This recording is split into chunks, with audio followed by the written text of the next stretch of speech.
Okay, today's topic is the book of Revelation. What I'm going to do is I am going to try to help people understand um, not everything. I'm not going to go into detail about the book of Revelation. I want to go over the layout of it. A lot of people, in fact, most everybody, gets just totally confused reading it. Even a lot of scholars have absolutely no clue what they're reading or what it pertains to. So all I'm going to do is I'm going to give a rundown on how it's laid out, because there are um, different events in there. I'm just going to look at my notes here for a minute. Um, you have a pre-Israel event in the book of Revelation, and this was before Israel and before Jesus.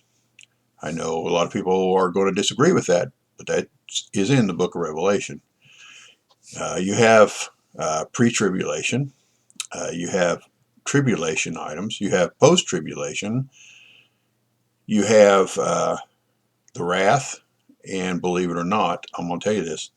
There are two periods of wrath in the book of Revelation. There's one that happens before Jesus comes back to earth, and then there's one that happens afterwards. And we'll get into that. And then you have the millennium that's talked about, but then you have a post-millennial period. This gets into another resurrection time frame and goes on into the day of judgment. And then you have a small segment that's basically a post-earth period. And a lot of this stuff um, is referrals from the Old Testament, and even referrals from some of the things that Jesus said. And that's what allows you to connect all these things together. So um, where to begin is pretty tough. It is really pretty tough. I want to start with chapter 12.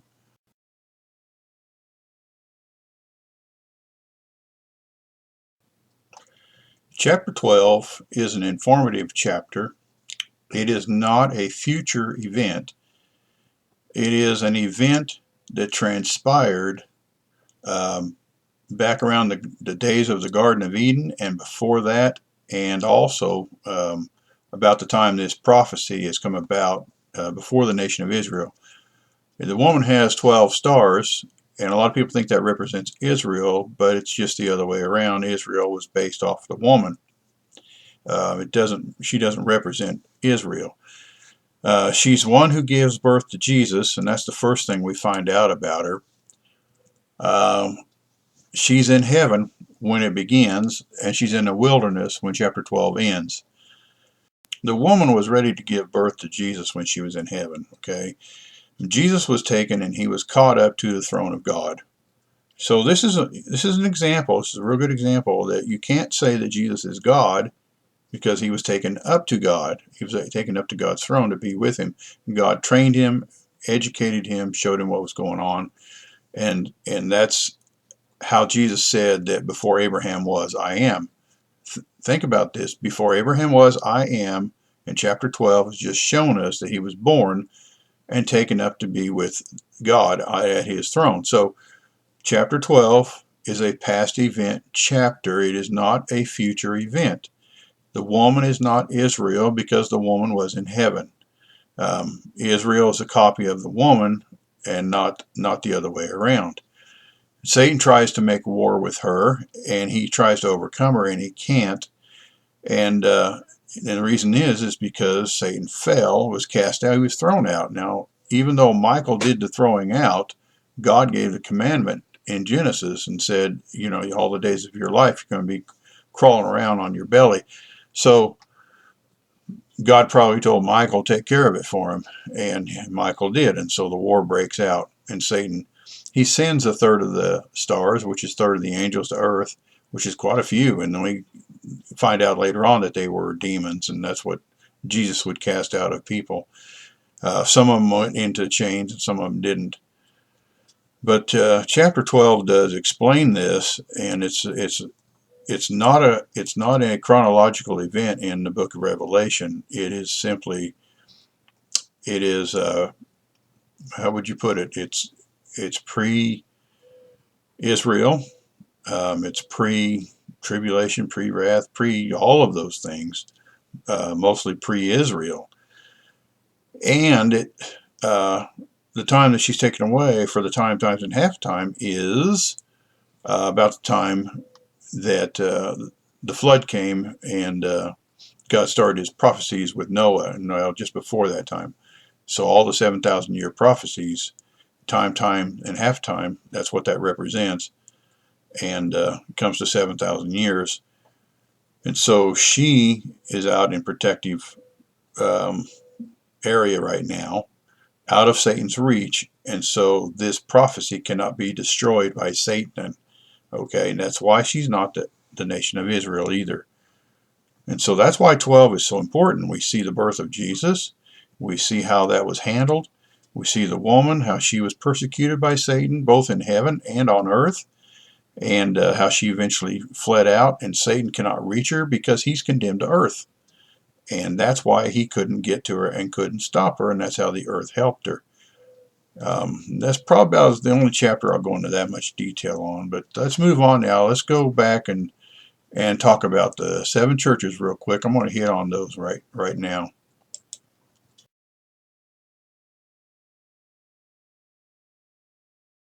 The seven churches are done. They're gone. You find the seven churches all the way up to what, to chapter 4, something like that, chapter 3. Um, yeah, all these churches end in chapter 3, and chapter 4 starts another. So I know that people think that they think that these churches represent church ages, and they don't. All seven of these churches are gone. They have gone completely to the wayside.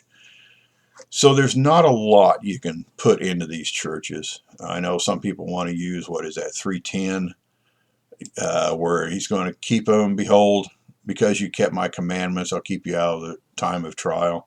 That was for that church. That has nothing to do with Christians or believers or anything like that. So, moving on to the fourth chapter, is where John was taken up, and he got to see God sitting on the throne, and he got to see other creatures and all this. Now, again, I'm going to paraphrase this stuff. I'm not going to get into. Um, I got to get this thing out of my way here. I can't see. There we go. Uh, it gets into talking about creatures and the 24 elders. Now, here's something that goes back, ties into Matthew 27, 52, and 53. He sees the 24 elders in heaven.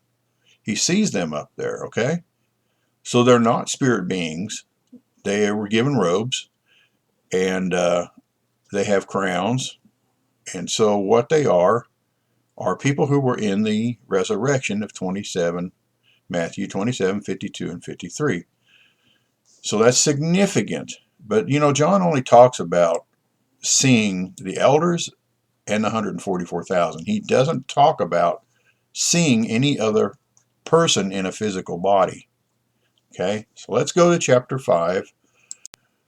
Um, so what chapter 5 covers here is the seals. It covers it, talking about the scroll. Now now listen, chapter 5 is a tribulation event, because this is a chronological event. Okay, um, the God handed the scroll to Jesus, and and it goes into talking. Like I said, I'm not going into detail. Okay, and it also includes 24 elders. Goes into some description here. Okay, about the scroll, and about the voice of many angels around the throne.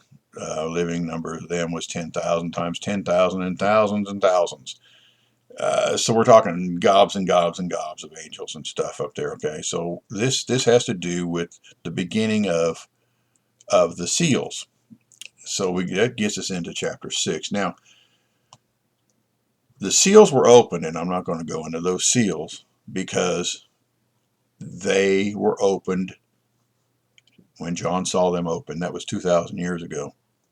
That is not a future event. Only one of the seals, though it was opened, only one of them is waiting for it to actually occur to end. All the other seals are active at this time, and they have been since the time of John. And I know there's a lot of confusion about what these seals represent, and one of these days I'll do one on the seals alone. But they're about the seals that have been opened. And it also, now we're talking about a pre-wrath until you get to the sixth seal. That is tribulation information, okay? And what separates the sixth seal from the tribulation is because that is the time of wrath that God said he was going to bring on the earth. And that's when he said he will shake the heavens and the earth. He said not only in the past he has shaken the earth, he said in the future I will shake the earth and the heavens. I will shake both. And so that is getting into a period of wrath, okay? So up until this point, everything is tribulation, pre-tribulation, and pre-wrath, all this stuff. So now we're into a wrath period, okay? The book of Revelation has two periods of wrath in it. You have a period of wrath that starts right now in chapter 6, and it ends before Jesus comes back. Then you have a wrath period that will start after Jesus is back and will end before the millennium. So there are two periods of wrath.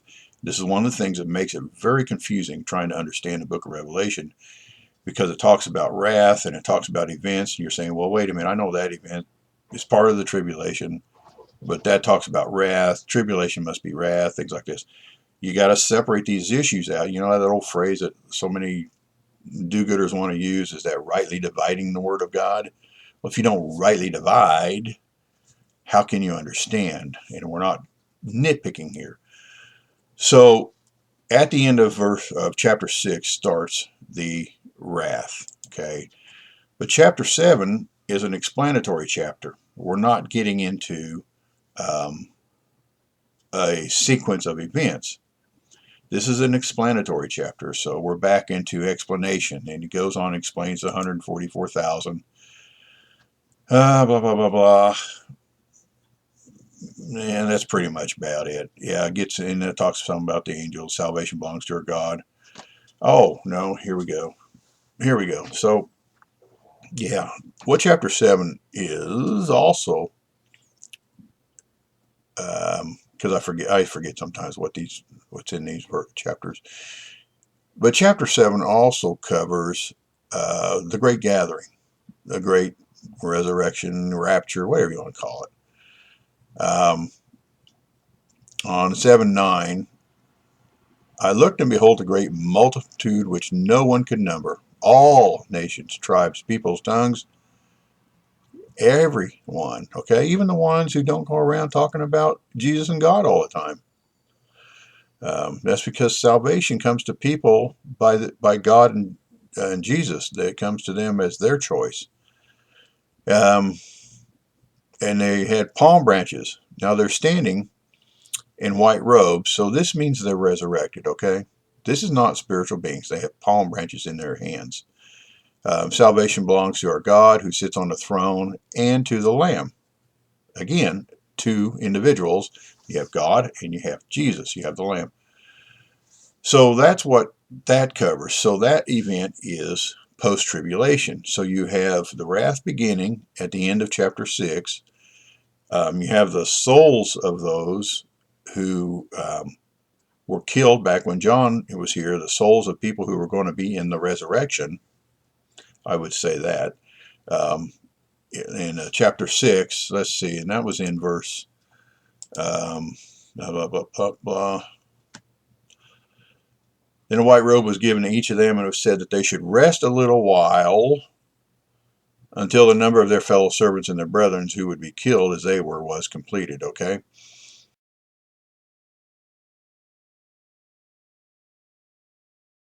So that covers that much of it. But like I said, the one in chapter 7 is a great, that's the great big rapture thing covering, okay?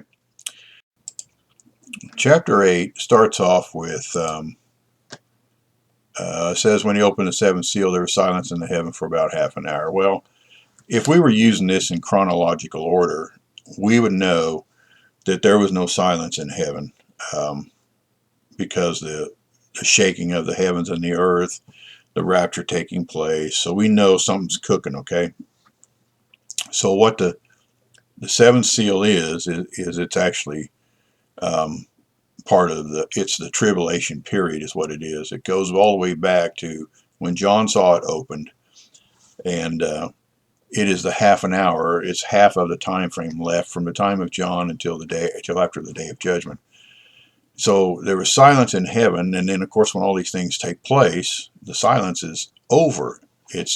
Everything starts happening. You have the rapture, you have uh, the wrath period's beginning. Now listen, there's still silence during this time frame, okay? Even though there's events going on, and that's probably why it's put into this order, is because even though these things are starting to take place, there is still silence in heaven because Jesus hasn't made himself known, okay? Because he stands at the doors waiting. And so these events start while the seventh seal is still under that half an hour time frame. And this is the period of wrath, okay? And that's what this does, is it talks about the number of people, the things happening in the earth. And so this is a wrath period. This is not tribulation. The tribulation is over now. It's absolutely over on this verse. But there's another chapter that explains part of the tribulation, but we're going to get there. Chapter 9 is the same thing. It is wrath period, and it ends down here at the bottom here with, the rest of mankind who were not killed by these plagues did not repent of their works of their hands, or the worship of their demons and idols and gold, brass, all this other stuff. In other words, um, because the silence is still going on, um, they don't know where this stuff is coming from. And like say when the shaking of the heavens and earth take place, I mean, what's going to happen then is what's happening now. It's global warming. There was an explosion on the sun. They're going to find some reason to account for what's happening, and they're going to, they're not going to give God credit for anything, and that's why it says that they don't repent. They say everybody that's left after all these things have happened and all these people were killed and everything else. Oh, well, there's a valid reason for it. Well, the earth shook, and so yeah, that probably vaporized and caused all these things to take place. Vaporized people and all this. Well, we don't know. We don't really know. That's speculation. And so now we'll go into chapter 10, and that is a different thing. We don't really know a lot about that, but that's an explanatory chapter as well. And it's basically for John saying at the end, you must prophesy again about many peoples, nations, tongues, and kings. When will he do that? Some people say, well, he's doing that in the book of Revelation. Is that what's happening? And the answer is no. No, I don't think so. I think he's one of the two witnesses, is my own opinion. I think that's what he is. So that's an explanatory chapter, okay? That's not a chronological chapter. Chapter 11 is kind of an interesting chapter because it it um, it covers the temple, and this one, I know it seems like the temple could be built before, um, like during the tribulation period, and it seems like it can be built during the period of the wrath. So it's more than likely that this is being done during the period of the wrath and not the tribulation. And the reason is because of the two witnesses. In verse 11:3, I will give power to my two witnesses, and they will prophesy for 1,260 days, clothed in sackcloth. What does it mean to be clothed in sackcloth? Um, well, it means they're. It doesn't mean they're in sackcloth, but it means poverty. They're not. They're not dressed up fancy. They're not wearing gold and silver and all these items on their hands and rings and watches and all these things. So this is more than likely a a something that happens during the wrath, or as it's closing down and getting closer to the end of this wrath period, because this stuff doesn't go on forever. This happens, like Jesus said, a generation. So it happens, it booms, everything's shaken, everything is, and then everything comes back in, starts settling down. People are realizing, hey, we've only got about 1/3 of the population we had before all this stuff started. And if you do the math, that's what it comes to. So your 7 billion people are down to about 2.5 billion people now. And so you have a time where they want to start building the altar and getting it going. Now, with that said, it's very possible that the temple can be built before the tribulation ends, but not this segment of it with the two witnesses, okay? Because if the two witnesses happened while the Christians and the believers were here, I believe it should be mentioned in here, and it's not mentioned in chapter 11 at all about anybody else being here as far as believers are concerned. So you have a chapter that could be divided, and this one I'm not real set on either way. The temple can be built and then used later, or it could be built and then used by Satan, which is what is supposed to be done. And then it could be that these two witnesses show up towards the end of the wrath and they start making bad things happen. And of course, then they're picked up and they're killed for it. It's possible it could happen before the end of the tribulation. But again, I'm up in the air on this one as to exact timing of it. I just want to let you know, though, that it gives good information, but we don't know when. We don't know when that's going to take place. So I've already covered chapter 12. Now let's go on to chapter 13, because that gets interesting. Contrary to what is being taught about chapter 13 is a divided chapter. It's absolutely divided. It's divided from the tribulation and the wrath. It's actually at the end of the tribulation, and it's also at the end of the wrath. And it's very confusing because when you're reading it, you can read it as if it's all one timed event, and it's not. The division occurs between verse 10 and verse 11, and what it does is it starts off with that Satan's given a time of 42 months to finish the 70th week, and I think most people agree that this is talking about that time. And so it also says there, let's see down here into verse 7, it was granted to him to make war with the saints and to overcome them. That's why we know the saints are here, and that's why nobody's questioning it. So it's ironic that this is an end of tribulation and of wrath chapter, but it is divided into two different parts. So what you have is the first beast shows up for 42 months, and then the wrath comes, and the shaking of the heavens and the earth, and all this stuff comes and takes place. And then that's where the verses 11 through 18 take place. Then I saw another beast coming up out of the earth, a different one. Two horns like a lamb, spoke like a dragon. Okay, so Satan had just spent 42 months playing God and doing a really good job. So This is now getting into the mark of the beast. Okay, we all understand that. We can all read it. So what happens here is it tells you what's going to happen from 13 through 18, but it doesn't tell you when it will happen. Chapter 14 tells you when. Um, and so what he does is he's going to continue in his power, it looks like, and he's going to um, make fire fall from heaven and everything, and still trying to convince his people that he is God and he has established a new world at the end of this wrath. As things start to recover, he is establishing a new government.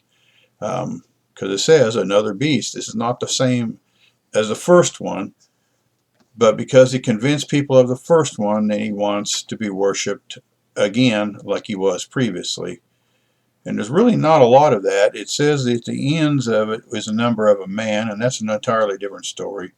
Man is a reflection to things that pertain to God, so we know that it's a number of a god that Satan will be using at that time, whatever name he chooses, during this after the wrath period. Okay, so you have a divided chapter here in chapter 13, and when I get into chapter 14 now, I think you're going to understand where I'm coming from and why I say it's a divided chapter. Okay, so I'm going to go jump on into chapter 14. Chapter 14 starts off with Jesus being back on earth. Yes, he returns at the first part of chapter 14. So he's back on earth with 144,000. But if you go down and start looking around or let's say around the verse 9, it starts talking about the beast. Anybody who worships the beast and its image receives his mark on his forehead or on his hand, okay? Now we just learned about the beast in chapter 13, starting at verse 11. So we have a beast being mentioned now here, and what is it saying? Anybody who worships it, and where is Jesus? Well, he's back on earth. So the mark of the beast takes place after Jesus comes back to earth. And that's what chapter 14 is explaining. And I'm not going to spend a lot of time on this, but I want to take you to 14:13. Blessed are the dead who die in the Lord from now on. That's from the point that Jesus is back and the point on from then on. So those are a different group of people that will live and reign with Christ for 1,000 years.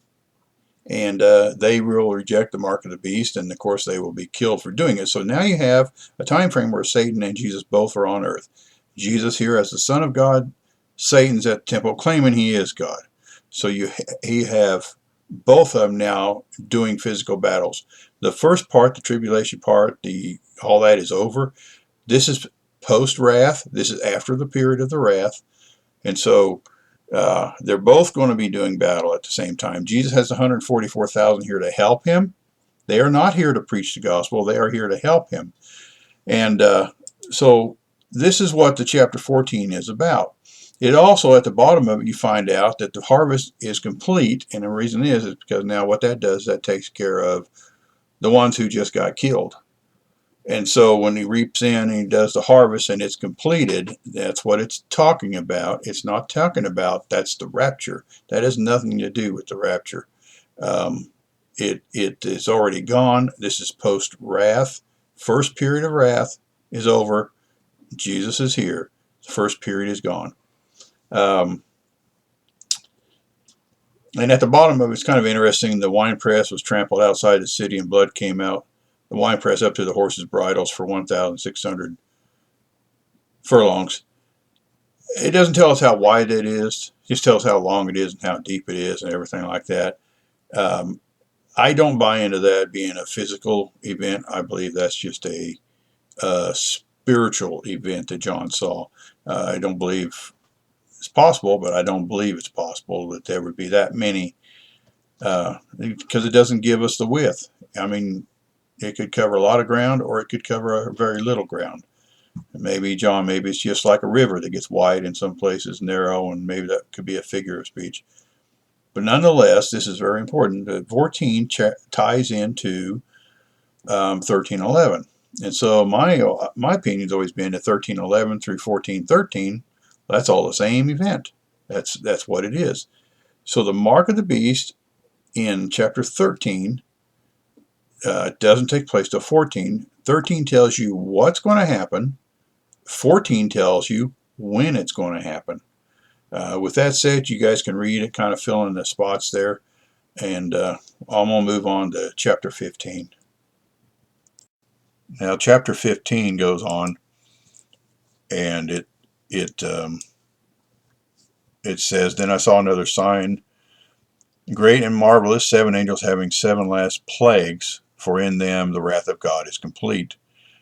And so chapter 15 is post-Jesus, and it starts the second period of wrath, because again, there's the two. So you have the second one starting, which is now, by now the silence of the heavens is over, and God is now about ready to take his revenge on the people who brought on the mark of the beast and those who would not repent.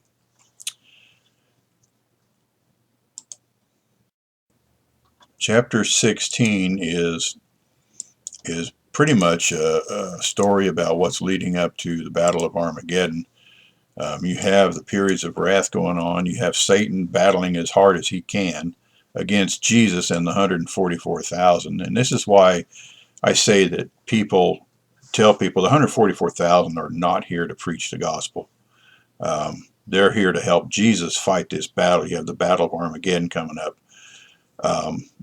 It's just going to be a great war, but it is not. It is not Ezekiel war. It is not any war except what it says, and that is that they battle against Jesus. They battle against 144,000. And so that's what chapter 16 covers. Chapter 17 is, in itself, is an explanatory chapter of itself. It really is. It gets into talking about the mother of harlots and the abominations of earth. And I saw the woman drunk with the blood of the saints, and with the blood of martyrs of Jesus. So it's really self-explained. It starts off showing one thing, and then towards the bottom, at the end of the chapter, it self-explains things to you. But this one is kind of it's an explanation of things that started before the wrath period. It started before the tribulation. It's been going on since the whole time. Now, if you notice that John was carried off into the wilderness, and that tells you right there, and it says, "So he carried me away in spirit into the wilderness," and that's where he saw these things. So the wilderness, again, is where Satan dwells. That's his domain. It's called wilderness because that's out of the presence of God and his spirit. So it's in his domain where all these things are developing and have developed over the years, and that lead up into this time frame here. But this is what the wrath is about, and so this is what the judgments and the punishments are about, and that's pretty much what chapter 17 goes into. Chapter 18 pretty much covers, it's about the harlot who's in the wilderness, and it's under the domain of Satan. It's about what she's done and about the merchants buying from her and how she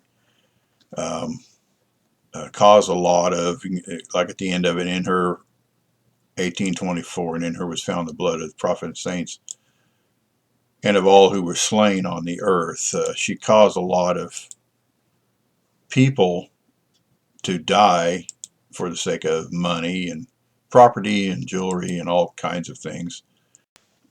But that's really what chapter 18 covers. It talks about the great city and its destruction, and that takes place again. It's part of the second wrath, and this is why it gets confusing. Now, chapter 19 is a chapter where a lot of people say that this is the second coming of Jesus. They say, well, no, Revelation 14:1. No, that's not the second coming. That's not the return. It's in chapter 19. That's when Jesus returns. No, no, he returns in chapter 14. But when he returns, and after all these things are destroyed, um, see, Jesus can go around with the clouds while he's here, him and the 144,000, and every eye will see him. He doesn't need television for people to see him. He can be in the clouds. And so his returning to earth, he returns with the clouds, and he uses the clouds when he's here, to do places, to go places, to do things. And so that's what is in chapter 19 here. And let's see, in 1911, I saw heaven open, and behold a white horse, and he who sat on him was called Faithful and True, and in his righteousness he judges and makes war. Well, that's Battle of Armageddon, and that's everything else. It also includes chapter 19 is the marriage feast. Now, because they were gathered up into the clouds, that's the purpose, is that we stay there in the clouds until all these events, the wrath and all this, and the mark of the beast, all this takes place. And so we do the great marriage feast of the Lamb, okay? And that gets into also, because this spills over into chapter 20 as well. Let's see. Talks about then the beast was captured, false prophet, and all those who worked those signs, and they were cast into the lake of fire, burning with brimstone. And the rest were killed with the sword which proceeded from the mouth of him who sat on the horse, and all the birds were filled with their flesh. So you have a time frame here where, while we're still in heaven, there's a lot of destruction going on down here on earth, okay?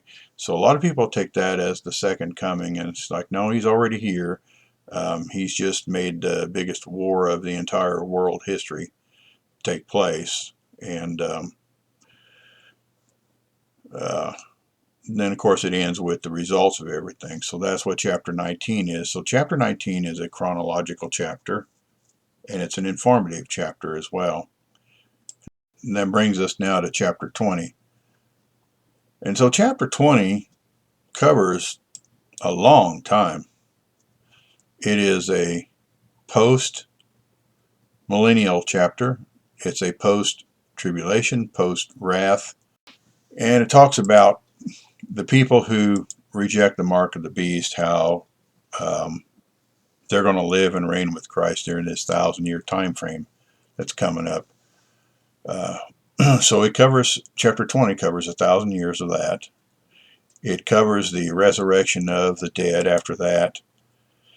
And it goes on into the day of judgment. So chapter 20 covers, again, I've said this before, near my estimates, 2,500 years. That's a long time for one little book. And again, you can't say every detail that's in there, no more than I can say every detail in the book of Revelation. So let's go on to chapter 21. So in chapter 21, John starts off by saying, "Now I saw a new heaven and a new earth, for the first heaven and the first earth had passed away." So this is post-earth age. And then he who sat on the throne, which is God, said, "Behold, I make all things new. For these words are true and faithful." And of course, then God says, I am Alpha. It is done. I am Alpha and Omega, beginning and the end. And that's what chapter 21 covers into. It gets into the new heaven and the new earth and gives a basic description of that. So now we're talking things that are future after this earth is gone. And that's really pretty much it. It really doesn't cover much else. And then we go into chapter 22. Oh, and it goes on, same explanations of all the stuff that's going on there. And it's kind of a winding down, chapter 22. It's kind of a wind down of the entire book of Revelation. And of course, here's a confusing part on 22:12. And behold, I am coming quickly, and my reward is with me to give everyone according to his work. So that's kind of an interesting statement. And the word was with God, and my word is with me. My reward is with me. Wow, does that make the reward God? Interesting, because a lot of people are saying, well, Jesus, the Word became flesh and dwelt among us. That makes Jesus God. Wow, our reward becomes physical and manifested, so our reward is God? No, you got to understand the difference in word, and word is with God. Word is God, and the reward is God, and his reward is with God. Um, so basically, again, chapter 22 is a winding down. I don't know what else to say. I can go into each one in a lot more detail than what I have. I paraphrase this stuff mostly to save time. I know people like to search this information out, and I think if you break this information down, you're going to find out. Now you're going to find out that there are several absolute segments in the Book of Revelation: past, future, um, present, and on into another world and everything else. A lot of this stuff is in the Old Testament. The Book of Revelation is just kind of a reflection back on old prophecies. So, with that in mind, I'm just going to end this right here. I hope it's helped somebody understand the Book of Revelation who didn't quite get all this figured out. Okay, um, take your time, listen to what it says. Don't add stuff to it. Just listen to it. And someday, if you don't get it now, someday it might come to you. Okay. You guys have a good one. We'll see you next time. Hopefully, right?